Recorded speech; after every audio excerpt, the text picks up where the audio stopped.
Hi guys, আসসালামু আলাইকুম, good morning সকলোকে। কি খবৰ সকলোৰে? ভালে আছেনে সকলোৱে? ময়ো ভালে আছোঁ। তো এইফালে চাওকচোন, ৰাতিপুৱা সময়ত ইমানেই জোৰ বৰষুণ দিছে। তো তাৰপাছত আহিলোঁ মই ৰুটি বনাব। এয়া এইফালে বনাই আছোঁ চাহ। তো এইফালে মই চাহ ওলাই ল'লোঁ ধুনীয়াকৈ খাবলৈ। তাৰপিছত গ'লোঁ মই কাপোৰ দুটামান আছিলে, ভাবিলোঁ মেলি লওঁ, যিহেতু বৰষুণটো কমিছে এতিয়া। তো এইফালে কাপোৰখিনি মই মেলি লৈছোঁ। তাৰপাছত এইফালে আনিলে আকৌ চব্জি হাজবেণ্ডে। তো মই এইখিনিও ধুনীয়াকৈ ফ্ৰিজত থৈ লওঁ।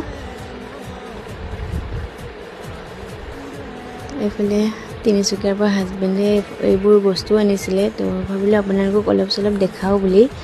তো আহকচোন দেখাওঁ। এইটো চাওকচোন, হেণ্ডেল থকা গ্লাছ, ইমানে মৰম লাগিছে গ্লাছটো চাবলৈ। তো এইফালে আকৌ সৰু সৰু বাতি